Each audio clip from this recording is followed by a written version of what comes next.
There was no roads, there was no doctor, there was no electric on the island. That's the only regret I have. That's the big regret I have. One of those life-changing moments, man.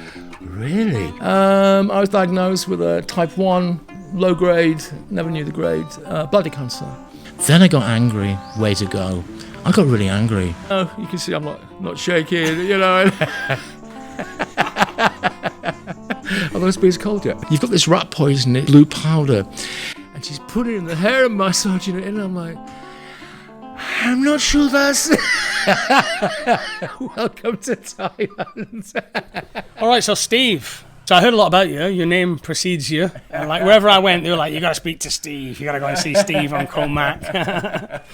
But I'll start off how I always start off. What were you doing before Thailand? What was your life like before? Okay, well, I joined the British Army at 16. Came out when I was 25. I was a policeman for a little while. And I thought, you know what? I'm going to Thailand. So I resigned from the cops and I went to Koh Tao for a couple of days diving. Walked in the first dive shop and he said, oh, you're a dive master. I said, can you work tomorrow? I'm like, well, how much? And that's it. And I ended up staying there for 4 years and I thought, you know, it's time to move on, man. I want to do my own thing, you know. And Koh Tao was nice at the time. You know, I left there was 5 dive shops and I thought, my God, this place has dived out. How wrong was I? There's over 100 there today. So back then, the internet was in its infancy. You know, your battery was a scuba tank, man. And so I had this beautiful made in the UK map of Thailand and I was looking at these little bunch of islands near the Cambodian border and I was like, what about them? So I came here. And just fell in love with the island. You know, there was no roads, there was no doctor, there was no electric, there was no water. There was 2 little resorts on the island, and they were already in the 1,000+ bracket at night then. And 99.9% of the people out there were 18 to 25-year-old students, man. Postgrad, undergrad, take a year out of uni, or D, all the above. And so my first 9 years, I was a co-founder of the island's first backpacker resort, Lazy Days, we called it. And that's how it all began. And from day one, the owner, I was paying 30,000 baht a year rent. And he said, okay, so I was sitting in a restaurant, bungalows, dive shop in the end, and he was okay. But no naked bathing, topless was okay. So he'd come down every day. And that's how I really started here. And actually in the end, he gave me 9 years. And then they came to me after year 9, beginning of season 9, and they said to me, well, you can stay, but we want 50,000 baht a month. And I thought, from 30,000 to 600,000, a slight increase. So, okay, we'll call this the last season, shall we? And then I met a new girlfriend at the time, and, the question came, do I stay or do I go now? So we decided to stay, get legal, and we set up the dive shop. Because I know it sounds exotic, I run a, backpacker resort in Thailand, but it's a nightmare. It's 18, 20-hour days, man. And, there was no doctor on the island and no police on the island. No police. And then one day we get a guy, we affectionately named him Peanut Head because he had a head like a figure of 8. Big time, man. And he was a bit of a problem, man, sniffing under bungalows, for weed and all this kind of shit. So I went to the old man, and back then he was the big guy on the island. And I said, we got a problem with this cop at your resort, sir, and he goes, no problem. Picks up his old brick phone, man, and he calls the police code. The next day he left. Oh, yeah. I couldn't believe it, man. Stupid before I got rid of this cop, but it was all good. Is the island, it's run by one family? It's basically and 5 I guess you're families. Quite close, or? Yeah, very close. It was originally, you've got to go back in the history, back to the 1880s and the French in Indochina. They actually came into this province, Trat, and into Chantaburi province. Next you've got Rayong, Chonburi, you're in Bangkok. So the very famous King Rama V, he gave this to the island. Basically, they were, what do you want to call them, soldiers, freedom fighters, guerrillas, underground. They were actually attacking French. Bombs shooting them, and these Thais here are basically Chinese in origin, going back a couple of 100 years, and it was given to the head of the Eastern Chinese community, the island, for services rendered whatever that means. Okay. And obviously in that time span, it's gone from one family, it's split now into 5 families, and they control development on Comac. And, you know, they've been to Koh Chang, they've been to Samui, they've been around looking at other islands. They don't like it. You know, so there's going to be no big, you know, massive resort investments going on here. No building higher than 15 meters. You know, they even tried to put in a runway here a few years ago, and the people voted that away. And then there was a big company trying to buy up the east side of the island, and we petitioned and got that stopped.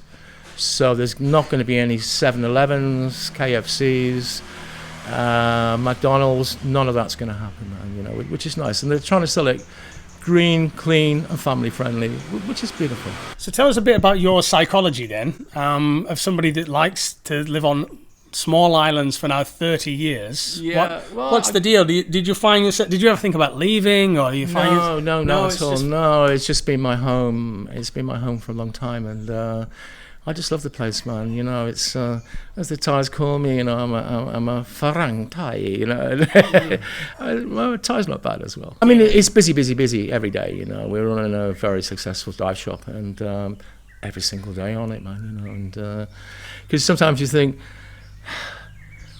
can't you dive yet? And I think, oh, that's why they're coming to me. Sometimes it feels like work. It's basically the same shit, but different faces each day. My mission in life is to spread this good love, because that's what it is, man. You know, it's just amazing. And about your family life, you are married now, or are you have a long-term partner? My missus, her name is Marianne, she's Dutch. Right now she's in Amsterdam, heading back here in a week or so, which is nice. No, we're not married. We talk about that like a hairdryer, or hot air as I call it. But we have 2 grown-up children, 21 and 23, Tiam and Luca. Both diving instructors now at such a young age. They're the handsome guides, if you're wondering who they are. And do you guys see each other much? Does she live here with you? Yeah, well, last time I saw her was early January. She came for about 6 weeks. And now she's coming again for another 5 weeks. But, you know, that's probably more towards the end of the you know, it's going to be the end of the season. We close it down for six weeks, 2 months. I need that break, you know, and get off the island.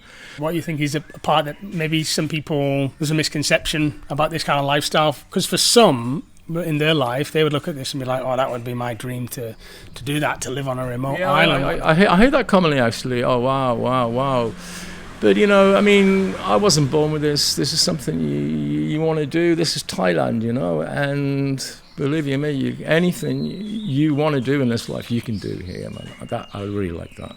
It can be done, you know. There's no, oh, we don't have the part, you know, the truck's broken, we don't have the part. Then we'll just make the part. This is what I love about this place. You know, it's never cold. And what's the hardest part? Just the work volume, humping tanks every day, you know. Yeah, humping those guys around, onto the truck, down to the boat, on the boat, back again, washing the kit. The actual easiest bit of the day is the diving bit. That's the easiest for me, the easiest part of the day. That's the bit I enjoy. So just before we get back to today's video, I'd like to mention our partners, Surfshark VPN. I know many of you have downloaded and used Surfshark VPN, but let me tell you why it's important in my life and for me. If you travel a lot like I do, you connect to many different Wi-Fis in different hotels and restaurants. You can get on with your business, sending emails, connecting to your banking apps and your socials, and you never really know who else is connected to that Wi-Fi, which is why I use Surfshark VPN. I keep it running in the background, hardly even think about it. But it is silently protecting me from websites that are collecting my data, finding information about my location or my preferences. This is private information that I prefer not to share with anybody. More than this, if I need to access content that has otherwise been restricted, I simply use Surfshark VPN to bypass the restrictions. And when it comes to booking flights and hotels, I simply change my location in the top right-hand corner, and I make sure that I'm getting the best deal available on the internet, and I'm not being discriminated against based on my location. And the best part is, they've given me an offer to give to you. It's going to get you 4 months extra. Simply use my code word NAKEDGURU at checkout, download the app, or go to www.surfshark.com/nakedguru And what's more is it's a money-back guarantee, so if it doesn't work out for you, for whatever reason, you get your money back. How many dives have you done across the... Great question. Well, when I worked for others, I used to log them. But since then, I haven't... a random guess, 5,000, 6,000... I have no idea, man. I'm on my like about 20th dive computer, so I could tell you on this one, but I really stopped counting. But yeah, 30 years of doing this, man. And it's something you still love. I mean, sometimes you drag yourself out of bed to do it. No, I don't wake up and think, oh my God, a couple of weeks ago, this guy, one of the customers, he said, "Have you ever thought you'd get killed tomorrow diving?" And I'm like, that's a great question. No, it's never come into my brain. Now he said it, I'm like, no. But great question, but no, it never comes into your mind. This is safer than playing lawn bowls, 100%. You just some rules to follow, and you don't break them. As simple as that, and we're straight down the line like that, And 30 years, worst case scenario, sunburn. Had a diver pick up on a weight belt, you've got a buckle on one end and a buckle on the other end. And even on my open water course, I tell them, don't pick it up buckle end because the weights can slide off. And he picks it up buckle end and slam a jam, 1.5 keys on his toe, broken toe. And that's the worst case scenario in 30 years. So that's the worst incident? That's the worst incident. And sunburn, of course. Okay. That's why we have like lots and lots of rash guards to give to customers, particularly if they're kind of fair skin or they look like a milk bottle, I call them. You're not far off yourself, I don't know. But have you heard of any other incidents, though, in diving incidents? No, on Comac, no. No, I've heard of a couple of accidents, unfortunately, on Koh Chang, but it turned out to be a heart attack in the end. Okay. But, what can you do with that, man? Can anything, right? It worries me with all older people, and like, are you going to have a heart attack today, sir? Yeah. What I mean, man, that could happen anywhere. What can we do with that? But I'm pretty proud of our safety record, yeah. No decompression sickness, lung over expansion, nothing, sunburn, and a 1.5 key block on a toe, that's it. Not bad. What's the most dangerous dive that you've done? I think the most dangerous one, I think when I was working on Koh Tao, I had a dodgy SPG, which is the pressure gauge, tells me how many bars are left in the tank. And it was saying 80 bars. And I go around the corner with my group and nothing. And looking around, grabbed the guy's hockey, and I had to swim for him. And that was a close one. I've never seen that before and never seen that since. That it's clearly saying 80 bars, nothing. Amazing. You seem like a person that is very happy, and you're living in the moment with what you've got. Do you have any regrets about choosing this lifestyle? No, none at all. None at all. 9 years in the British Army, and that saved me. I was growing up in Liverpool in a rough neighbourhood, and within a couple of years of me joining the military, all my friends were all in jail. So it put me on a correct way. To take care of yourself, and do things yourself, organise everything. And I don't regret it at all, no. And as far as living in Thailand for 34 years, absolutely no regret at all. Nothing. Was there something about your upbringing in Liverpool and your lifestyle there that helped catapult? Yeah, I mean, my stepfather was basically in the Royal Navy, and from when I was 10 years till I was 12 years, I lived in Malta. Went to a military school, and that's where I had my first breath of scuba. And also, as Jacques Cousteau's adventures on the Calypso just blew me away as a young kid. I'm like, Mama, look at this guy. And so it was always in my head to become a diver. As soon as I come out of the military, that's when I started getting into it. And the first time to Thailand, before actually living here, I did do a couple of trips here, just a month or so, And I was on Samui, and this guy's coming out of the water with a bunch of divers. And I said, what are you up to? And he goes, I'm teaching them to dive. I said, oh, good on you. I said, do you get paid for that? And he went, yes. And I'm like, what? One of those life-changing moments, man. Really? And so from then on, that was the mission, man. And and that's how I found Comac. Early, almost 1991, 92. I came on the coconut boat because there was no boat here. And I walked all around the island and I thought, my God. And I was teaching this guy to dive on Koh Tao, and he said he'd been to Koh Mak. And I said, he said, there's 2 resorts. I said, really? I'm going, mate. Yeah. That's one of the reasons why I left Koh Tao. It's like it was meant to be as well. It was meant to be. Just everything fell into place, And I was like, bam, this is my spot, man. And I've never looked any further than here. I thought, why? I'm happy here. I like it here. And it's also where I met my missus as well. And, She was one of your students? She was one of my students. We clocked that one. It was him. So how did that go about then? Yeah, well, she was traveling with some guy, Rutger, I remember his name, and I thought they were a couple, and it was only the second time she came on her own. I said, where's that guy? Oh, he's not my boyfriend. He was just a work colleague. I'm like, oh, dinner tonight?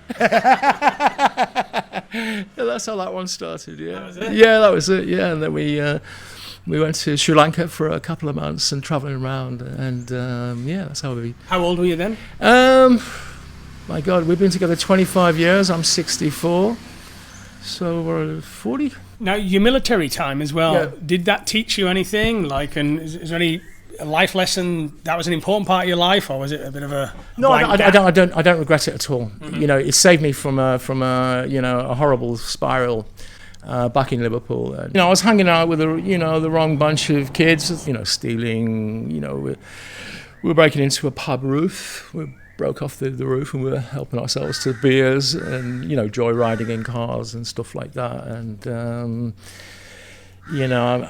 glad I did that, because it got me out of that spiral, as I call it, and I could grow up as a proper adult. Do you ever think about those times, or is it something Yeah, that I doesn't do really cross your often. mind? Yeah, I do. I do often. Yeah. Well, I still get, I get the odd Christmas card and the odd call, the odd mails from, former soldiers. That's something you can't buy, man. That's, we call one another brother, and that is something you need to do. We don't say that for free. We're like brothers, and that's simply how that was. No regrets. Now, you said you had the hostel as well, and you're in the diving. This kind of lifestyle lends itself to a lot of drinking and enjoying the booze. Did you ever have a problem, or did you manage to mitigate it? I managed to mitigate it. Yeah, I mean, sunset beers, of course, but no, you can see I'm not shaking, Are those beers cold yet? What about the herb? We call it herb on YouTube. Do you partake in the herb? Or? Guilty. Yeah. Well, it was legal, of course. Of course.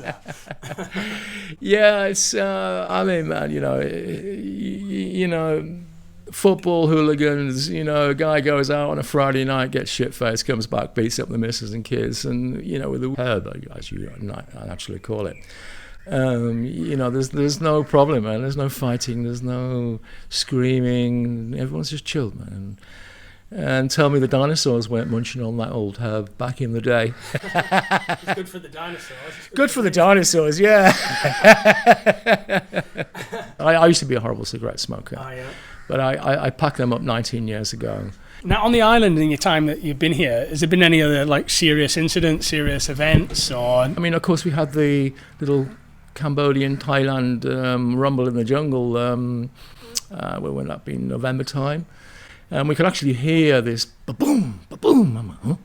Warships firing at Cambodia, of course. And what I've learned is that underneath Koh Kud, there's $300 billion of oil. And the problem is that when the French left Indochina, the borders never got redrew. And so on a Cambodian map, Koh Kud is part of Cambodia. And on a Thai map, it's definitely part of Thailand. So that's the problem. That's the problem. So, but I really hope they actually don't pump it, because if there's one spill, we're done. We're all done. If there's a one massive spill, that worries me. And as a diver as well, on that point, are you seeing a lot of plastics under there? Is We that are. a problem? We are. What's going down? I mean, we're trying to be sustainable as we can be. We got zero plastic on the boat, zero styrene. You know, we use recyclable plates. We use plastic mugs that get obviously rewashed back on the boat. And we get really upset if people, they're told on the boat briefing, don't throw anything over, even if it's a cigarette butt, because the boat will go back. And I'll ask that customer, please go and get that. No, so 100% of our garbage that comes with us comes back. I'm not asking the customers to do this, but if they're feeling sporty, particularly if you see plastic bags floating on the surface, grab them, put them in the bag, bring them back to the boat, we dispose them correctly. So if the bag's been there for a while, look at the plastic bag, you can see teeth mark in there.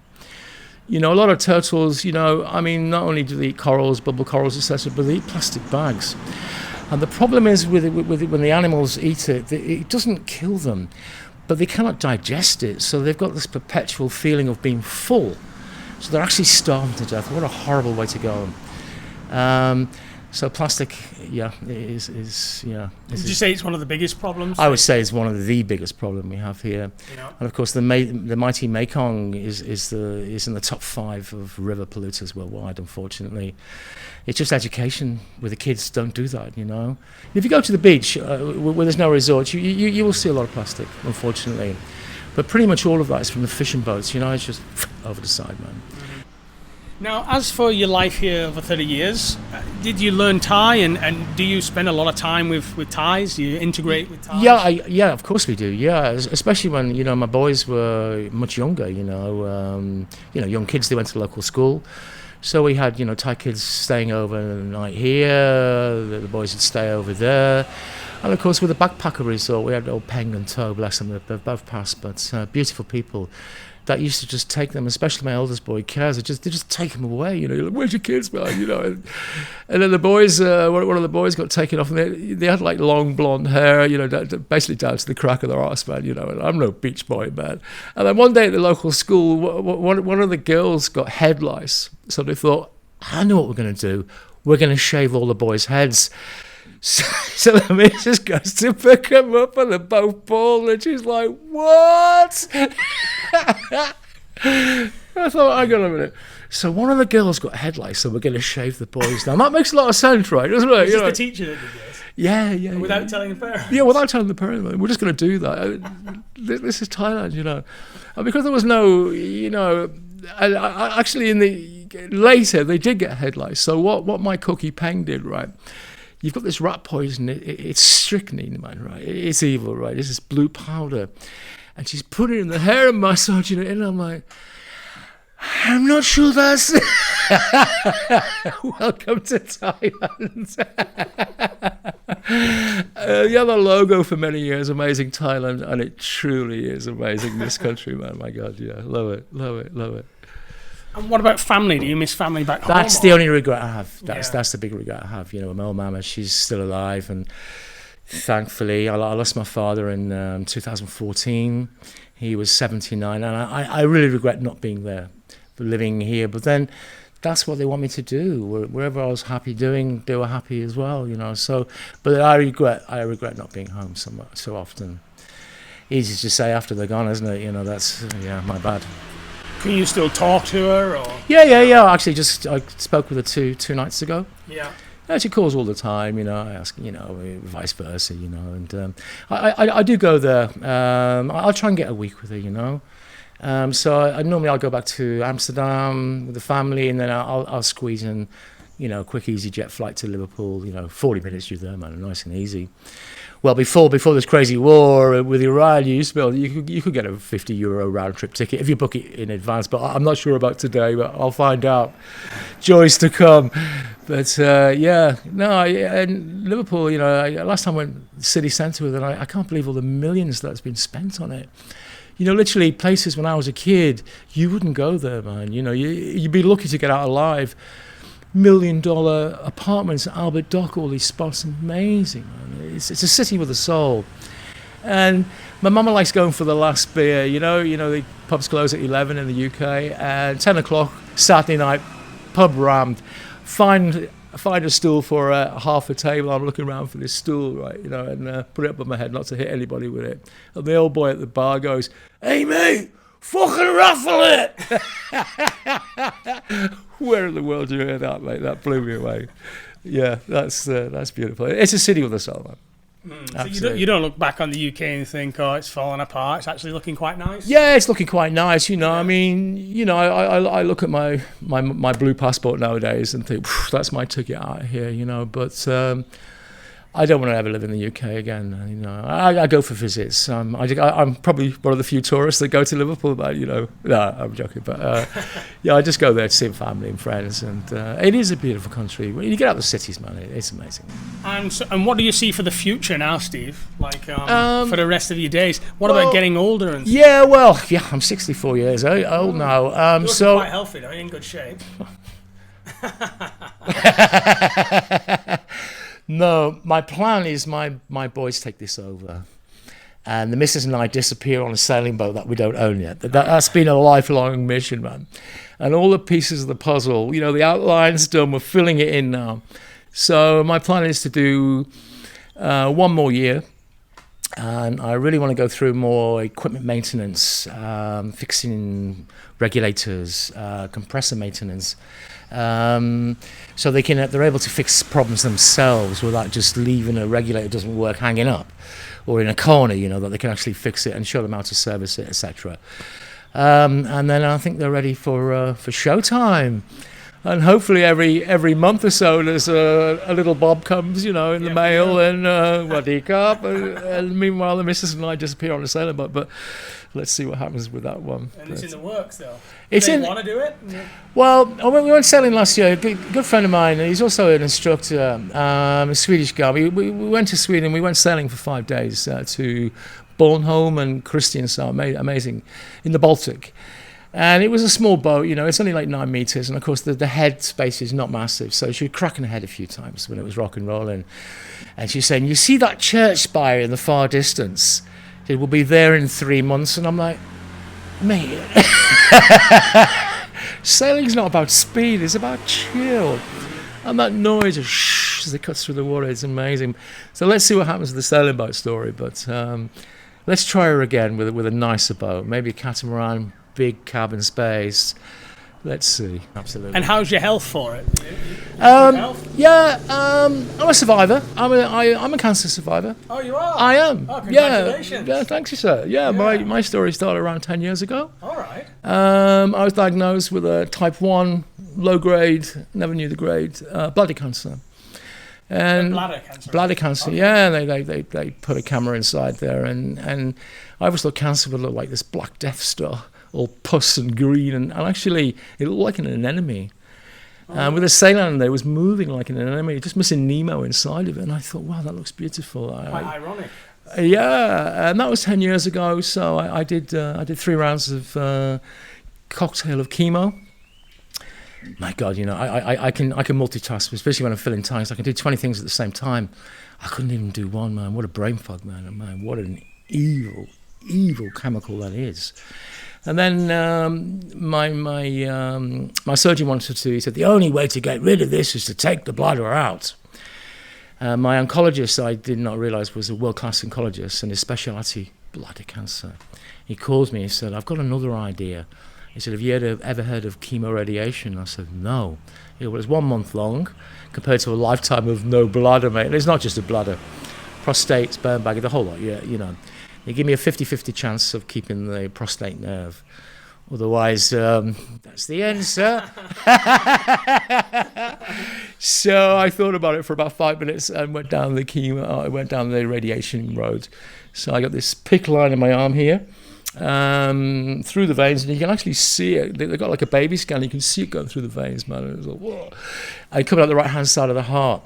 And so you got this kind of baby bottle. It's called FU5.